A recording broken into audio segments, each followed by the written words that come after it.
These Savage Shores, written by Ram V, a graphic novel which is set in 18th century India. The story talks about the kingdom of Calicut, which was ruled by the house of Zamorin's, जिन्होंने कैलिकट और केरल के दूसरे राज्यों में करीब 200 साल तक राज किया. Zamorins were protected by a mysterious and immortal Rakshas whose name was Bishan. Bishan and Prince Vikram are shown having a relationship like father and son. वहीं कैलिकट से थोड़ी ही दूर मैसूर में हमें हैदर अली और उनके बेटे टीपू सुल्तान से भी परिचय कराया जाता है.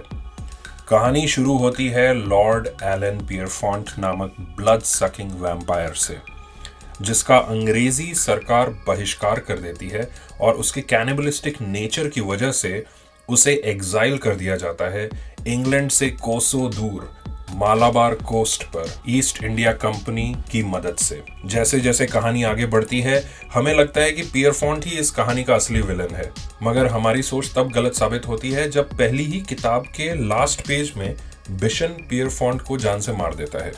बिशन को पियरफॉन्ट को इसलिए मारना पड़ता है क्योंकि वो बिशन की लव इंटरेस्ट कोरी को अपना शिकार बनाना चाहता था. कोरी के लिए बिशन एक रक्षक है, एक प्रेमी, एक कहानीकार और एक राक्षस भी है.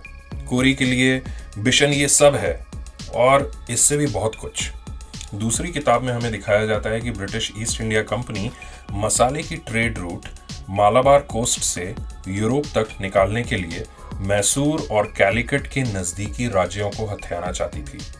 इसी बीच प्रिंस विक्रम और हैदर अली की सेना ब्रिटिशर्स से लड़ने के लिए तैयार होते हैं, मगर ऐन वक्त पर हैदर अली पीछे हट जाता है और विक्रम की सेना रणभूमि में वीरगति को प्राप्त होती है. इसी बीच बिशन के राक्षस और 18वीं सेंचुरी में उसकी मौजूदगी का रहस्य हमारे सामने खुलता है. हैदर अली के धोखाधड़ी से आग बबूला बिशन हैदर अली के कमांडर इन चीफ गाजी को मौत के घाट उतार देता है.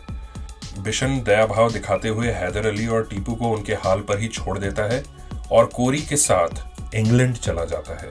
इंग्लैंड जाने का मुख्य कारण होता है उन आकाओं को खत्म करना जिन्होंने कैलिकट और ज़ैमरिन्स के वंश को तबाह कर दिया.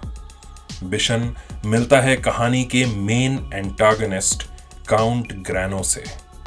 This is where the iconic battle between a vampire and rakshas is shown in the book. The climax shows that the vampire is defeated, but at the cost of a change that would alter the relation between Kori and Bishan forever. A savage change that all took place at the shores of India.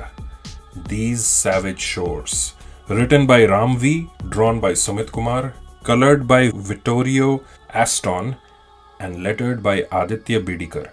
Here's the podcast for those of you who have read the book already and for those who are about to read it.